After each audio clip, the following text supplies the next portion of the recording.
Sir, can we start now, sir?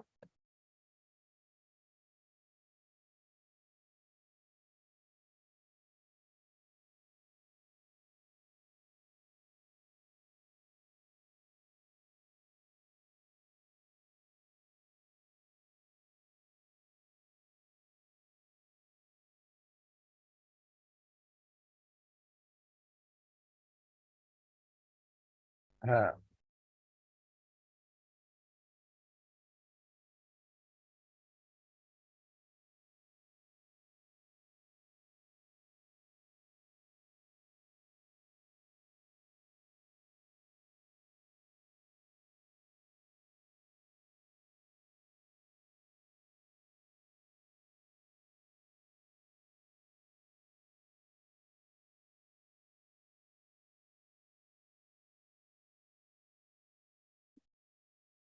so, so good afternoon.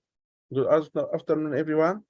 Welcome to our webinar, Reservoir Solutions, History Matching, Workflows, Tips, and Trips. So, thank you for attending for this session, inshallah. I am Abdullah Abdurrahman, business developer in Reservoir Solutions Company. I would like to have this presentation to present Reservoir Solutions Company and introduce our structure for our session today. So first of all, Reservoir Solutions is a company that is specialized in providing technical studies and courses for oil and gas companies and professionals. The company incorporates many professionals with diverse technical background related to oil and gas exploration and production. Our services include technical reservoir studies, field development planning, reservoir static and dynamic modeling, economic feasibility studies, technical support for academic researches like PhD and master degrees. We are assisting in writing technical papers and publishing. We have technical petroleum courses by industry expertise. Also, we are providing mentorship programs. For our structure for today's session, Engineer Faisal Al-Janabi. Engineer Faisal Al-Janabi has over 31 years of wide experience with various reservoir engineering aspects, including supervising and taking direct assessment of feasibility of the ongoing and planned activities relevant to the oil and gas full field development plans, while focusing on utilizing the latest proven technology aimed at fulfilling the objectives of producing ultimate oil and gas recoveries with minimum cost and risk based on the best technology practice.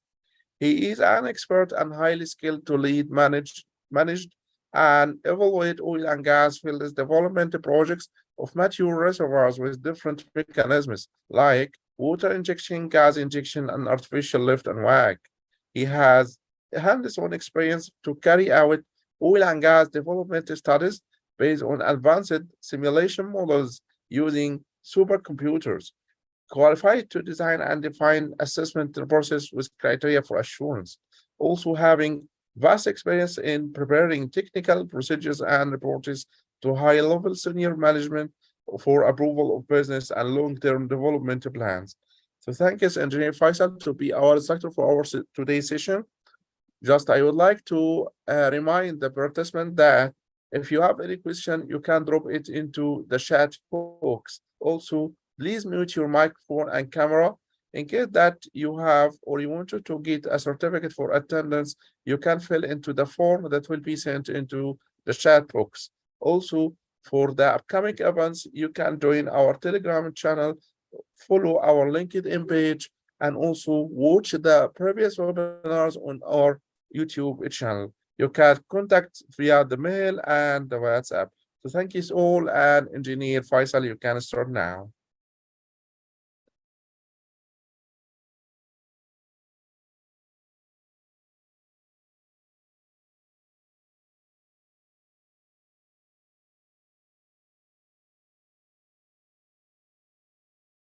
Everyone, this is Faisal Janebi. I'm working in ADNOC headquarters in Abu Dhabi. I'm a principal reservoir engineer at the moment, working to support operating company here in Abu Dhabi. So today I will take you through my presentation about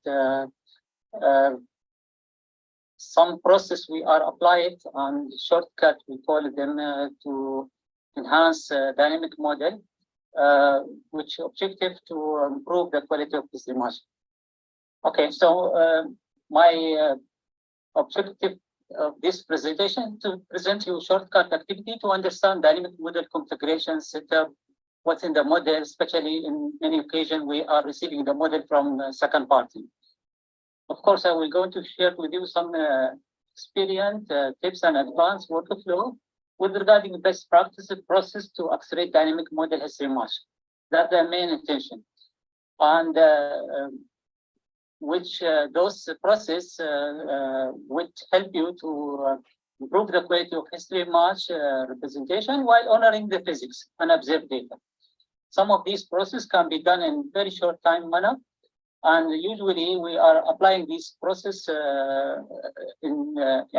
with objective to accelerate the complete task of history match model. Now, in order to carry out some of these processes, you need to have a proper software. If you don't have a powerful simulator tool or geological application, you may take longer time to apply this process. Now, based on our experience, I listed several items here that most effective parameter affecting on history match. Anything related to the permeability in general, it will showing the most sensitive element for the quality of history match. So permeability, relative permeability, transferability, all these elements can boost your history match quality up to 80–90%. As you are Engineer Faisal, sorry for the interrupting. Please, if you can share your screen, please. I am sorry. No problem, inshallah.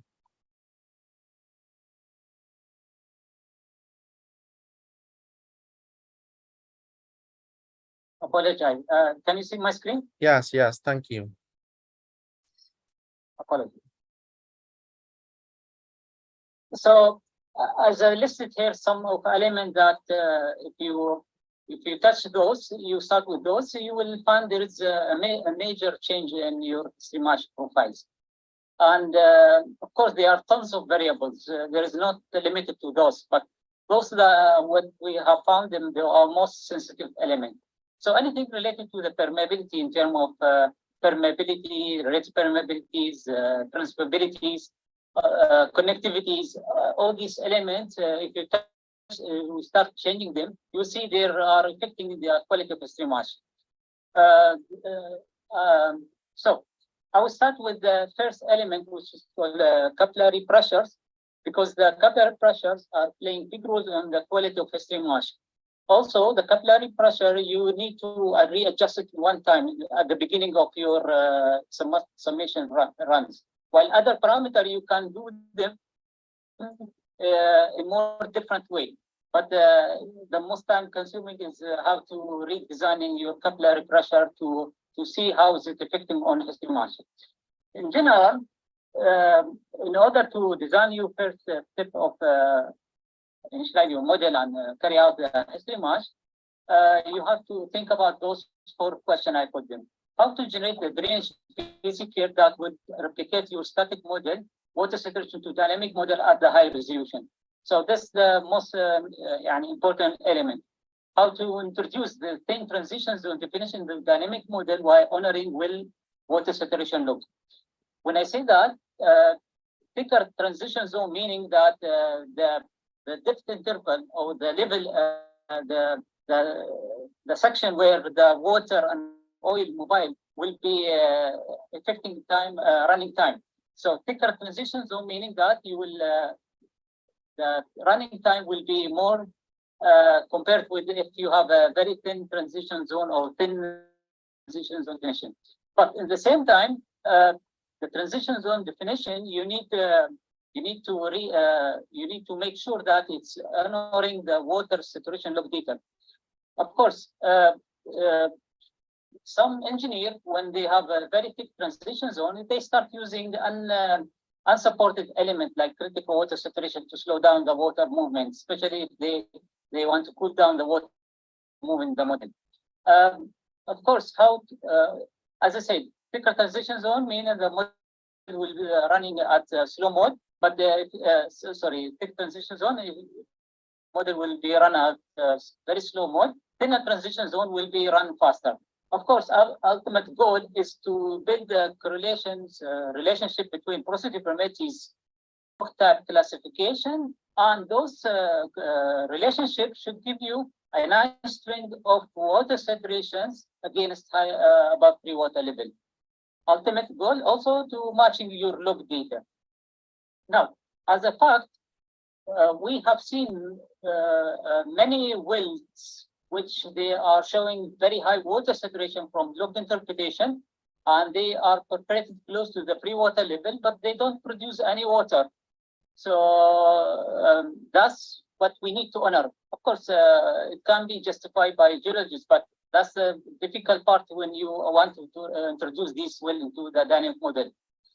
And the only way to identify where's the top of transition zone is the protection test. So, and the protection test is that whenever they show you water cut from 2 to and higher percentage, meaning you are in the transition zone. If you are putting your well and there is no production, no water cut production, while you are producing at high rate, where you are very close to the free water level, basically you are not in the transition zone.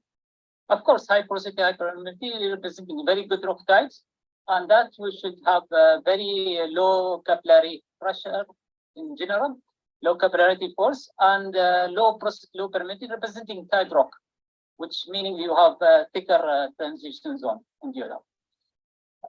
Due to the heterogeneity in the carbon reservoir, you may one single PCK may not be enough to replicate that scatter water saturation. So, in principle, or in the ideal shape of the curve, we are considering that if we have a good rock types, so a good rock type representing very low interpressure, and usually that good rock type having high porosity parameters, and you can reach up to very high oil saturation, and it have very less capillary force compared with the medium rock, which have higher interpressure a little bit, less quality of rock porosity parameters, while in the tight rock, usually it have higher interpressures, but also we are assuming that higher interpressure tight rock cannot fill it with the high oil saturation. So this kind of shape expected of the saturation versus high per rock type quality. And we have kind of a heading line, we call it oil dry limit, and this is representing where the top of transition zone. The transition zone basically meaning that this is the area where we have oil and water is mobile. Above this line, oil dry limit, we have single phase. No matter the saturation of that, but it will be single phase is moving. It's mainly the oil. Okay. Capillary PC curve should address the thickness of transition zone, provide excellent match with the initial water saturation, assist in achieving better history match, contribute in model stability, optimizing saturation table, eliminate using of critical water saturation, which is pure simulation keyword. You cannot measure it in the lab. Of course, address wettability as needed. So this is the main function or objective of the capillary pressure we are looking to. So in principle, where we can put the top of transition zone. Now you can in the following example, I'm showing you that a match between the log water saturations versus water saturation from the PC. Those the shape of the PC curve we are generating, which they are representing with very thick capillary pressure. In fact, the simulator is reading the last value in the PC curve, and it will convert it to the height above free water level in the dynamic model. So the top of this transition zone, based on the simulator view, you will use it at the last value you put it in the PC curve in the saturation table. This curve representing that is if the whole reservoir is in the transition zone.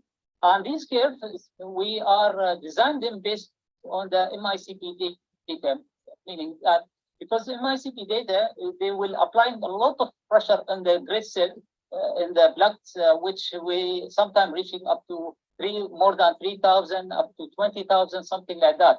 So of course, this kind of curve the capillary pressure will showing continued curve until to the end.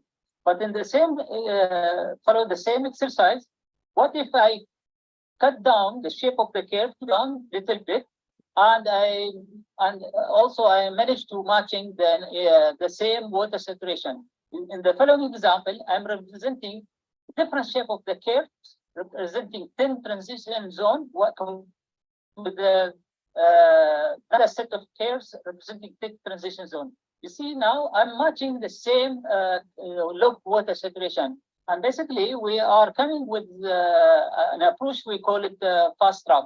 Fast track is an approach we have developed here in ADNOC that allow us to match the water saturation from the static model and replicate into dynamic model at the high resolution. This is an example I have received from one of the assets that they are tried their model and run it with the 132 saturation table. And based on the shape of the saturation table points, you can see these are which generated by the capillary pressure. You see the whole is reservoir, it is considered in the transition zone because the top of the curve, they continue up to the top of the highest, above the highest saturation above the free water level. So the simulator, by looking to these data, it will assume the whole reservoir in the transition zone, and it will take longer time to complete the history match process.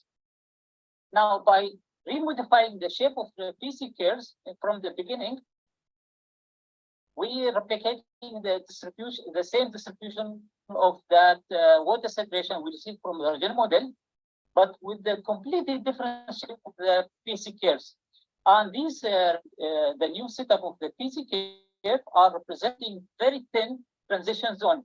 By that, the first thing we observed after initializing the model, when we run it, you can see that the original model, it takes a longer time to initialize, to run, and compared with after we modified the PC curves, our model is running much faster, which is a good sign of that the running time and the performance of the model.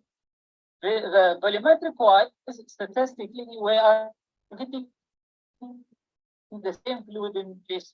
You see it, you can get that idea, the cloud of the saturation versus water saturation versus high. It's almost the same cloud with the shape, with the drainage PC curve we are using. You know, most of the study, although we are using drainage curve just for initialization and distribution water in the 3D model, the whole calculation are taking place with the imbibition curves. And in the original model, which have 132 saturation tables, have been cut it down to 24. Those 24, 12 of them drainage, and the other 12 is imbibition. So we reduce the number of saturation table, we reduce thickness of transition zone, we achieve the same volumetric fluid distributions. And this is very important point that it will help us to improve the quality of the history match. Of course, this is one of the key objectives which we are looking to.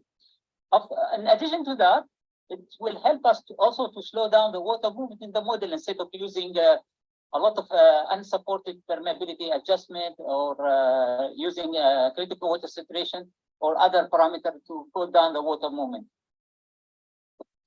That's another example we took it from the geology. Now, this is the water saturation look data in the geological model.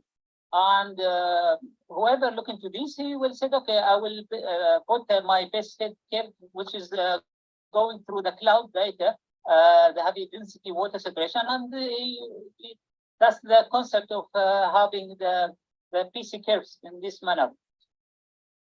But after we revisiting this issue, and we applied to what we call a fast track approach to redesigning the saturation, you can see that we are getting a different shape of the curves, but again, it's having this transition zone definition. The first curve, the first one in this side, it's representing the best rock type, as I said, good, and it's also representing good permeability. That's the idea, because if you are taking one line, like if you are putting a line here at 200 height above free water level, those data usually are representing good porosity, good permeability. Otherwise, you cannot fill it with the high saturation, oil saturation. but in the same depth, same level, those representing tight rock. Otherwise, where because they are showing very high water saturations as representing low porosity, low permeability in general. And the same concept. So this is a curve representing very good porosity, permeability, high oil saturation. On the same depth, this is representing tight rock, low quality, low porosities, as well the high water saturation. And you can see the cloud is the same. Okay. And with these kind of curves, usually we will be able to match the low water saturation no matter the complexity of your, let's say, saturation in the static model. That's really help us to get a very good beginning, first step in performing a good history match. This is another example showing a different layer from top layers are, for example, 4 layer from a static model. And by using the fast track approach, we can replicate the static model water saturation to dynamic model. And you can see that it's showing very high, similar fluid distribution, similar to static model. And as well as it's show whoever look into those saturation, he think that we have very thick transition zone. In fact, we don't have a transition zone because there are many wells being perforated in this green area, which is showing high water saturation, but still they are producing dry. And that's what we have captured. So following the same discussion, I'm showing you in the bottom that the new shape of the PC curve, we use it to replicate the static model water saturation into the dynamic model. And those also, we test and we convert these into the relationship of the porosity permeability in general, where when you have very good rock type, high porosity permeability, this which is signed to this PC curve, you should see it in the top of the porosity permeability in the highest side of this relationship. As we are moving from good rock types to intermediate to the worst rock types or tight rock types, you find that the red curves representing tight rock type in the bottom of the porosity permeability. And this is this process. It takes us only less than 1 hour to be completed with our workflows, and we have it. I think do it. So this is another example. I'm showing the static model. So you can see that no matter the saturations, I'm running whatever is the saturation, the static model into the dynamic model using that fast track concept. In terms of the permeability, we have less than 0.01% difference between those static and dynamic. So fast track really help us to cool down thinner transition zone, better control of model performance and matching whatever in the static model. As I say, these follow the same example.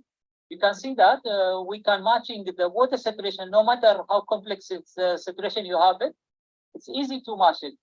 And taking that model an example, we put it in the dynamic model to run a stability test as the first step after we initialize the model with the new saturation table.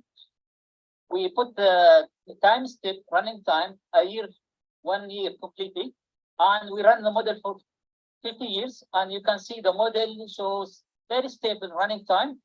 Continue that a year time step with no shopping.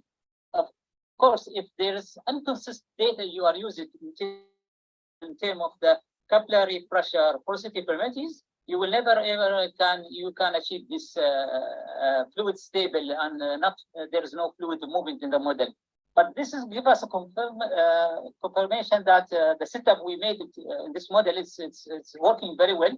The model has 43 million cells, it's super large, and I tell you that I tell you that if there is just a few couple great cells showing inconsistent data, no matter how good your model you have, the model will start shopping and showing conversion problems. It will cannot achieve the maximum time step as is the model.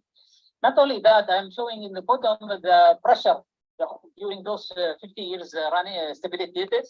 And you can see it is the pressure change between the grid cells. And the whole model is this 0.001 psi.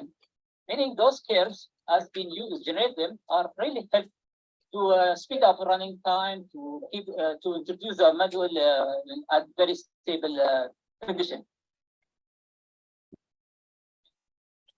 Okay, now in principle, one of the key elements is to use multi-realization if you want to carry out history match, and in order if you have very complicated model with super large data, it's almost recommended to not come with the single process, single permeability rock typing distribution and take from geologist to the reservoir engineer, where he will continue suffering trying to change everything in the static and the dynamic model to improve the quality of his image. That the trick is just important. It's the powerful geological software. You can do this in.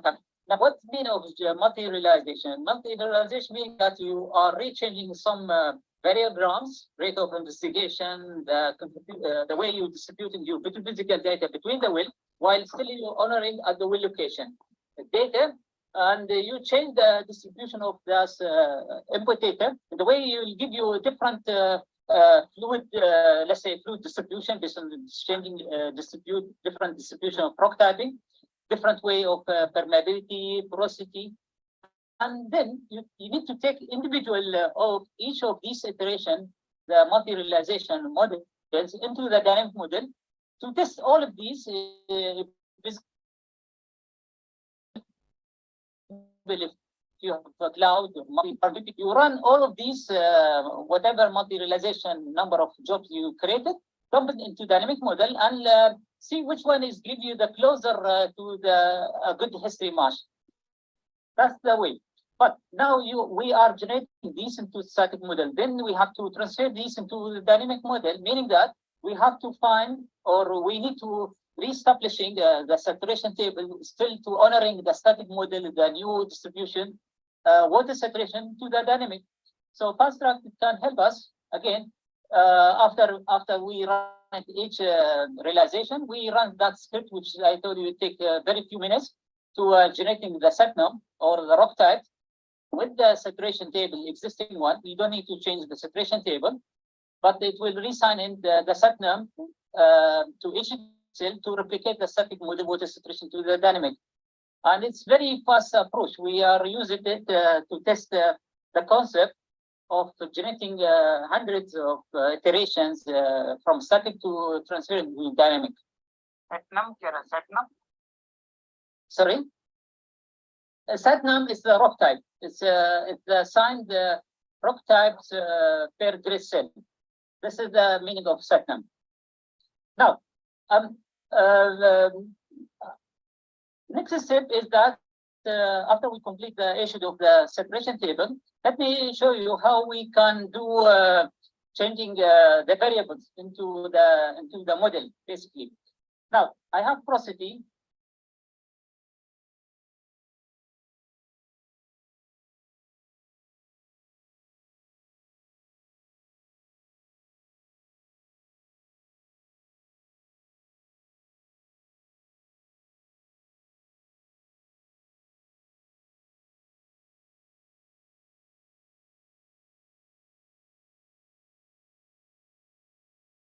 Faisal, you're mute. Sorry to interrupt.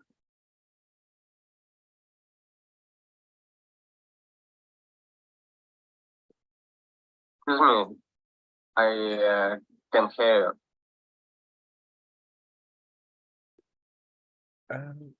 So, gentlemen, please don't sorry, open your microphone or camera during the session. In case that you have any question, you can drop into the chat box, and the instructor will answer after the session, inshallah. So, Engineer Faisal, you can continue the session. Yeah, can you hear me? Just I want to confirm that. Can you hear me? Yes, I can hear you. Yes. You can reshare your screen. Yes.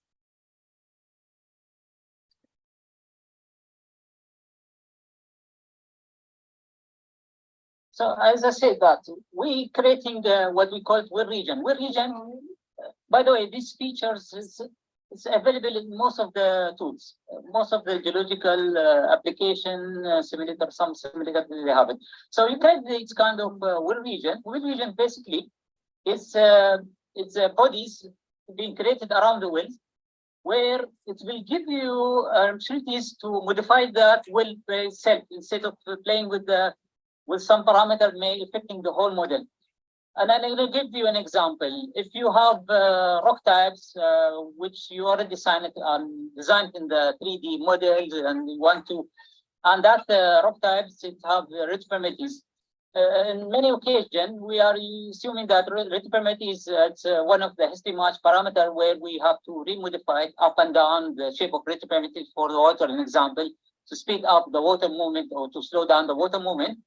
But if you start playing with that globally for rock types, you may improve the quality of some wells while you are destroying the other wells' quality of history match. But by using the well region, it's you can sign the modification of rate permitting specifically for well, which you want to push the water movement or slow down the water movement only within that well. And okay, now how does this work? In the model which I'm with the simulator tool which we are using, it have Python capability which allow us to modify by scripting what we want to do. Let's start with the bottom, an example. And just by defining, we designed multi-fault keyword, and we put the fault names. Then individually, each fault we can define what is the fault transmissibility we can assign it to that grade cell. Sorry, that fault body.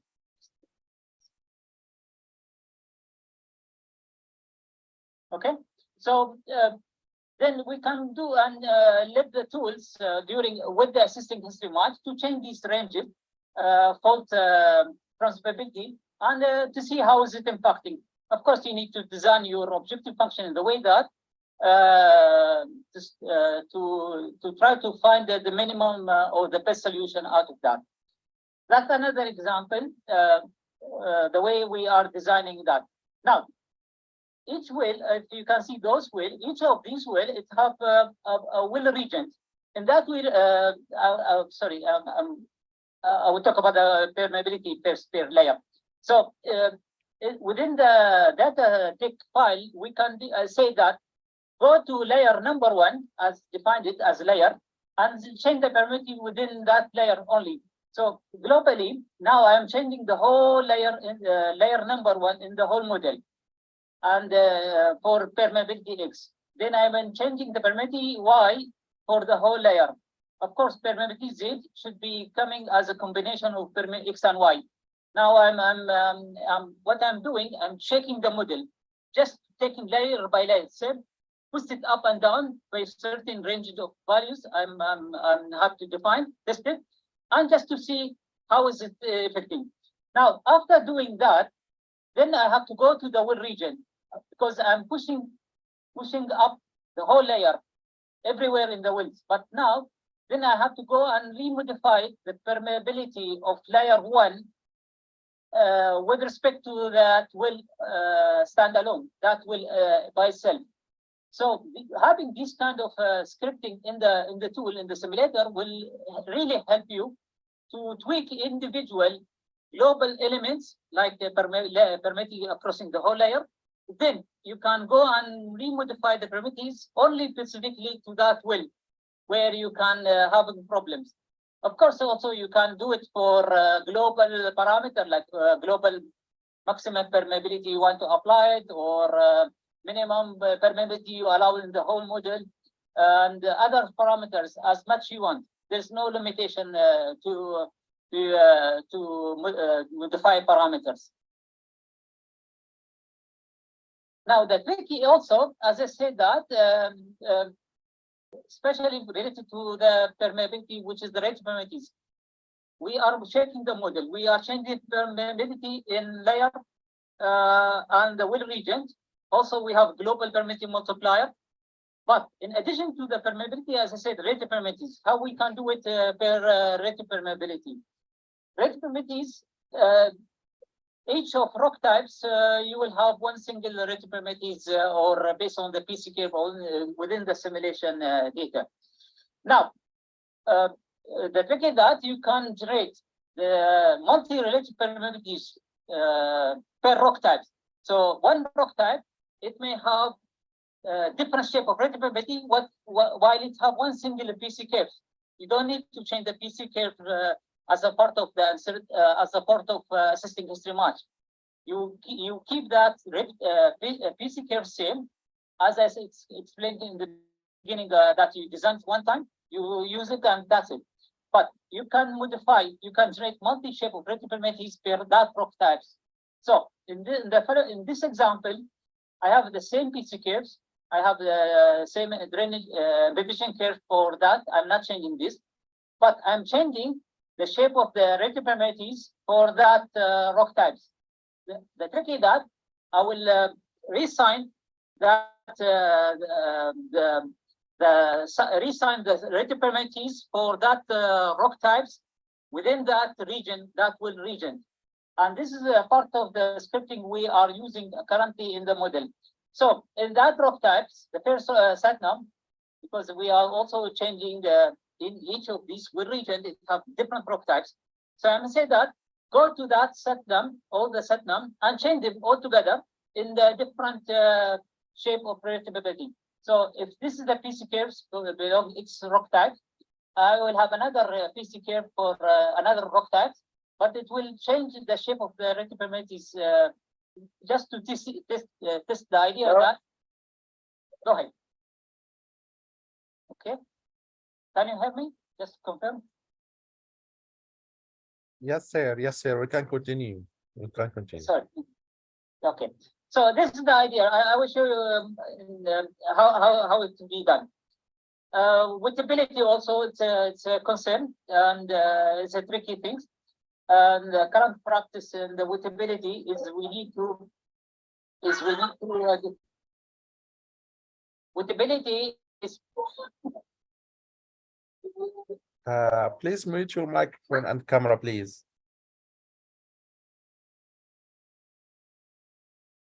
Okay, sir, you can continue.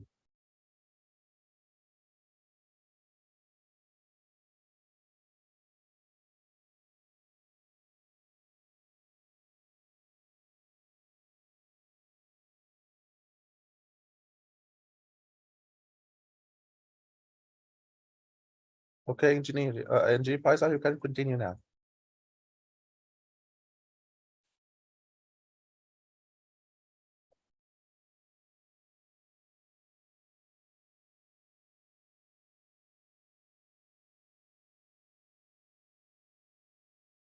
one is mute me. He's using the multi-all mode, and he's No problem. No problem. Okay, sorry for that. no problem. Let me go back to this point.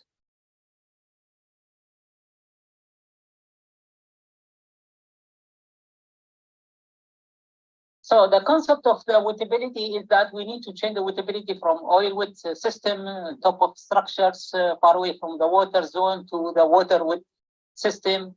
And you may have changing the wettability from strong to intermediate to weak or something like that. But the whole concept of the wettability change with it, it's mainly to change the shape of revision curves. Because from the top structure, from top plot is representing oil wet system to mixed system to the water wet system. You see the shape of the PC curves will not change. You sign for that rock type, but the shape of the revision curves unreadability will be changed to represent wettability change with the depth. And now the question is where you can define your cutoff or where you need to apply the wettability change per the same rock type if it's in the top structure to if it's close to the water zone area. So the tricky that I will explain to you how to do it. In very simple manner, you take your setnum, redistribute it, which I take in this example. I have 8 rock types, an example, and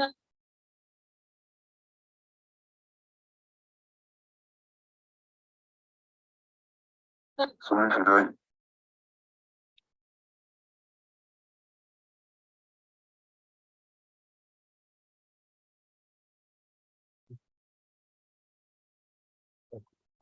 are muted again. Okay. Okay. Sanjeev Faisal, do you hear me?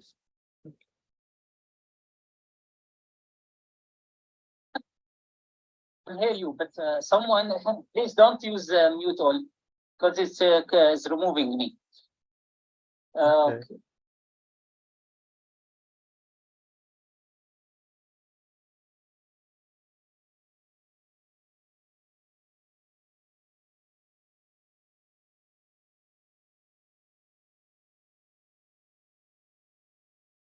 So the idea is that after we create setnum, and the following example, I'm showing you how you modify your wettability as a variable in the dynamic model in simple way.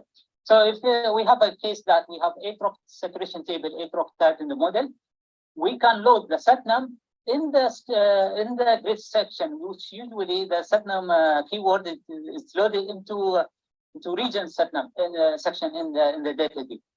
Now, and also we can load the parameters based on the simulator tool which we are using. We can load the setnum depth and other parameters in the grid sections, which is starting in the beginning. Now, the idea that from saturation table 1 to 8 is representing a drainage saturation table. From 9 to 16 is representing the imbibition curves for that drainage curves. And okay, now follow that.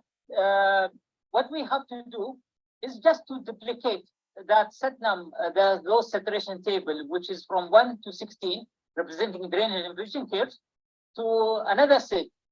Let's call them from 17 to 32. It's just duplicating these numbers of 1 to 16. And we taking those from 17 to 32 and change the shape of relative permeabilities. So we will have from 1 to 16 as a oil wet system, relative permeabilities curves, and imbibition curves for PC curve and relative permeabilities. From 17 to 32 representing mixed with system curves. And then the third group, we duplicate the original saturation table from 33 to 48. So total, we are, although we started with from 1 to 16, the original table put it in the dynamic model, we duplicate that three times, sorry. So in order to use these curves later to changing the shape of relative permeability for those curves to represent wettability change. Then we modify the shape of the curves representing oil, mixed, and water wet system. So in summary, in this table representing, so I have a total number of 48 saturation table from 1 to 16 representing oil wet system, the drainage and imbibition, from 17 to 32 representing mixed wet system, and from 33 to 48 representing water wet system. The difference between all these table is the shape of relative permeabilities and the imbibition curves. But the PC curve are the same. The PC curve are the same as the original from 1 to 8, the first capillary pressure we are using. Of course, you need to use the simulator to read this input data again.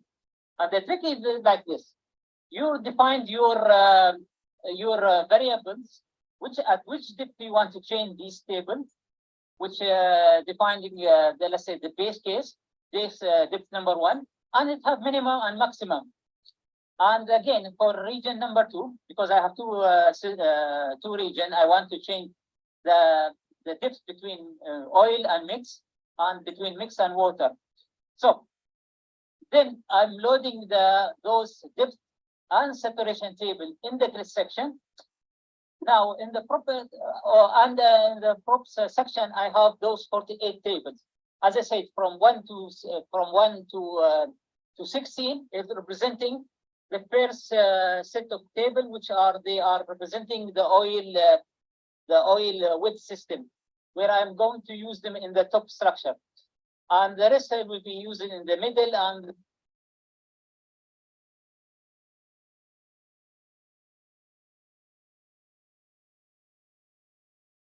Someone again.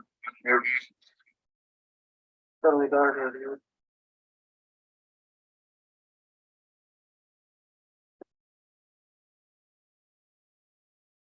I'm apologize for this. I don't know what's happening.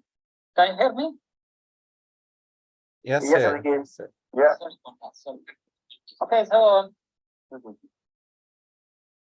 then I'm going now in the region. What I'm putting small statement. If Satnam start reading Satnam, if it's depth equal to the depth or above the, let's say the depth of this line between the oil and mix. Now I will I'm modifying the saturation table to 32. If you add 32, let's go back maybe. Sorry.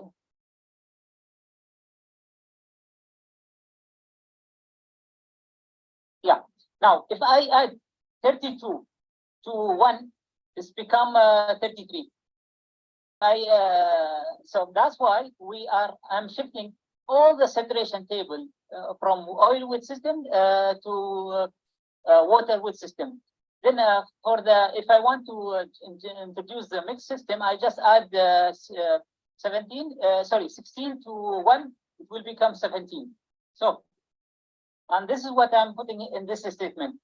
If I want to introduce the water width system, the original table, that number 1, I added to that numbers 32. It's become 33, which is representing the table 33 in the saturation table. And the same thing for the mix system, I just add 16. So number 1 will become 17 as after we added in 16. And I'm changing the depth, the region of one A and B based on these variables I'm defining them. This is a small example how we are designing or changing the where I have to use a cutoff of the permit where I need to change the wettability system and based on the depth, and it's become variable during the STMH process. After that, we are generating impnum to redefine my impnum by just adding 8. So I know that from 1 to 8 is representing drainage, but from 9 and onward, it will become imbibition. So when you add 8 to 1, it becomes 9. And this, you can see that it's very simple way to change the system. Let me give you some hands or some comments on the using when you are using assisting STMH. It's using assisting STMH is very good approach to speed up. Of course, you want to start with the global things changing variables, so many variables at the same time until you.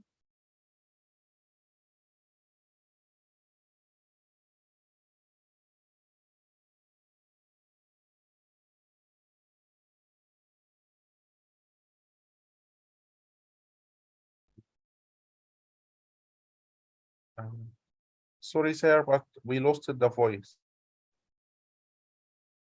We lost it. We lost you again. Again, muted.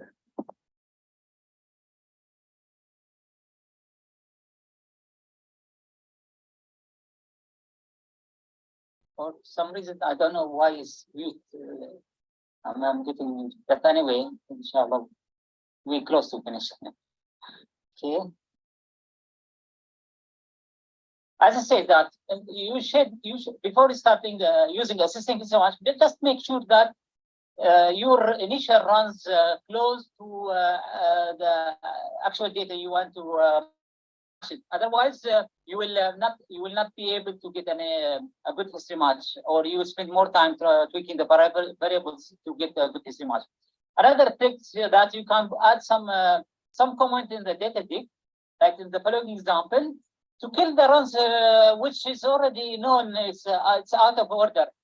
Like in an example, if your average reservoir pressure is going down, the feed reservoir pressure is going too much down, Meaning that this run itself does not help you to use it for final adjustment variables. So you don't need to wait, especially if your model it have large number of great cells and it take longer time to finish it, more than 5-6 hours.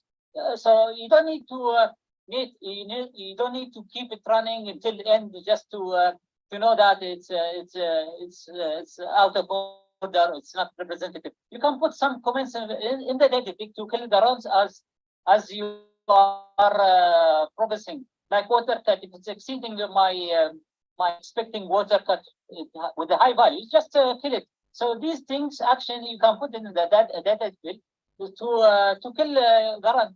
To save your CPU's time, as well you can use that to kick another run. Another issue, when you are dealing with a super large model with the high resolutions, like in the following example, this model it has 6.6 million active cells. Its running time, it's take almost like 4 to 6 hours running time.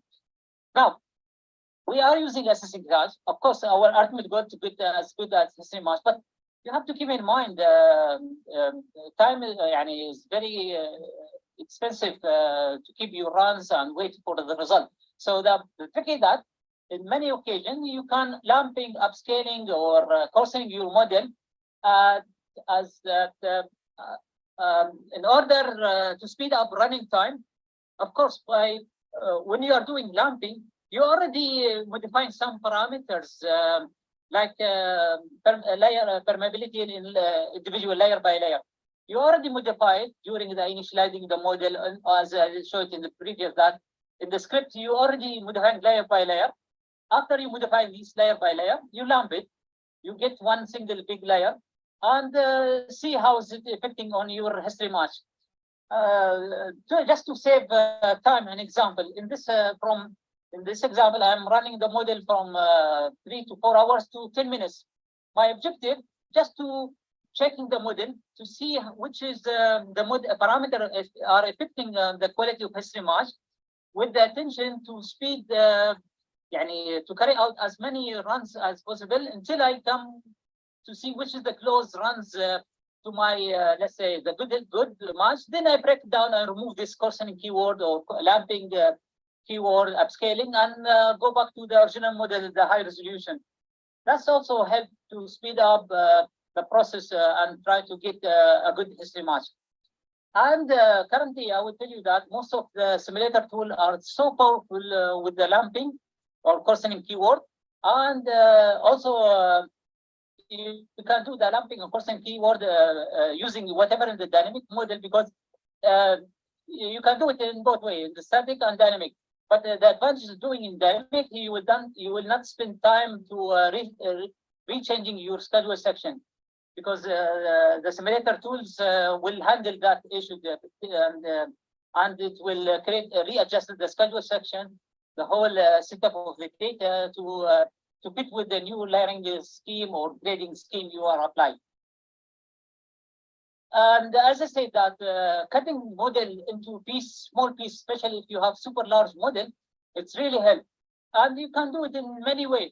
You can using well regions, so you can create a small area bodies around the well, or you can do it in this manner from scripting directly to data fix, or you can take a big region, but a small kind of sector or around a group of wells, and you deal with it. You can do anything in that. This kind of approach, it will allow you reassigning some parameters, individual per region, per area, especially when you have super large fields. It's not necessary again a global parameters give you a good result. And an example like BPT or like relative permeabilities, whatever fit in that rock types in that part of the field may not fitting in the other part of the field, and you may need to cool down the water, move it. So you can, using the same pitch curve, use it for that rock type, but with a different shape of permeability. Of course, you are going to modify the permeabilities in that region separately per layers per region. You can do many things. When you start with the objective function, you made the runs until you are getting the best solution. End of the day, the closer with the less errors, then you can identify. You can stop and re-identify your variables to see which parameters by creating tornado chart. Then you can go and focusing only on that less number of variables to start again. You will improve it further, the objective function. Then you stop again. You can go back and cut down number of variables you want to investigate it. Because I'm sure that there are some variables, no matter you play with those variable ranges, you will not show a major effect on the quality of estimation. And just to give you hints on that formula, I use it for fast track approach. This is the formula using fast approach. The advantage of this formula that whenever the height above the water level starting with the 0 height is always starting with the 1. And you have variables. A is the constant, which is representing the interpressure. B is the slope of the curves of these curves. Of course, initial water saturation, where the curve you want to end it. And there are some SPE paper discussing that. And please be free to approach me for any discussions or help, or you want to see more data about this concept. Okay, now I think I came with the end of my presentation. Okay, now rock type should reflecting carbonate reservoir heterogeneity as well as the initial water saturation. So when we have different rock types, we expecting to see different shape of the curves. I'm really upset when I look into the scale measurement data. Sometimes, although we have different shape of rock type with the different properties like the high porosity permeability with the tight rocks or something, but the curve of the MICP data, they are very close. Almost they are fitting together. And when I talk to the geologists, say the SCAR expert, they said, okay, this is the measurement. You cannot change it. No, you can't change. Of course, within the acceptable range to get a good result end of the day. Okay, early production scheme is the only way to define where is your top of transition zone. That's the fundamental problem I seen is that if you take your you are using only MICP data or the measurement capillary pressure from the lab as your driver to use it to put into the dynamic model and to start using it as it is without knowing where your transition zone, basically you are assuming that the whole reservoir the transition zone. And then you will have severe problems with the water movement. Then you will drive yourself to start using critical water saturation to cool down the water movement, or you may use unnecessary adjustment of the permeabilities, very low permeabilities, just to slow down the water movement. You driving to another problem, another level of problem. But since you do have a production test, the production test should help you to know where is your top of transition zone. Based on the production test, you will know if that depth interval are part of the transition zone or not. If there is no water production, no matter in the case if you are producing at a high rate oil production, but there is no water movement, although from logs could be showing high water saturation due to the RC equation problems or parameter you are using. Okay, now style, of course, we need a physical need to honoring your water saturation into the dynamic model, and you may avoid. I would say that using these physical adjustment, because once you start using these, you will end it with I would say that unphysical model as far away from actual model. Okay, using advanced tools, simulator tools, or with geological tools really help. Of course, you cannot do many things if you have simple tools. You cannot modify or adjustment your model. Always start with the global parameters adjustment. as you changing these variables, like an example, BVT. You start with if you want to change some parameter with the BVT, you start changing that BVT data by itself at the beginning until you can get as closer to the good history map. Then that's it, freeze it, and start looking to the parameters as I listed them in the beginning: permeability, repermeability, stability, connectivity. By the way, the connectivity is that is represented by the smallest permeability or properties in the grid cell. It's very important that in many models I saw it that engineer or geomodeler, they are going to very low permeability, very low porosity in the grid cell. When you talk about a grid cell of 100 by 100, I don't think it's I don't believe that this could be represented by that small of the low permittivity, except if it's a barrier of or buffer completely not communicate, not communicating between the and many occasions that we are putting some minimum ranges of those parameters in the model. Okay, by this I conclude my presentation. Thank you, and sorry for this mute issue. Thank you, Engineer Faisal. I think that it was very interesting session, and I think that it add good information about the history matching tips and tricks for everyone that attended the session. So returning back to the Zoom chat or the chat box. So if anyone having any question, you can drop it into the chat box. Okay. So please be free to approach me. I usually I like to exchange some ideas, some tips. We do have many workflows, Excel sheet, macros, and some scripting also can be used for anyone interested in this technology. Again, my vision that when you have super large model, break model into segments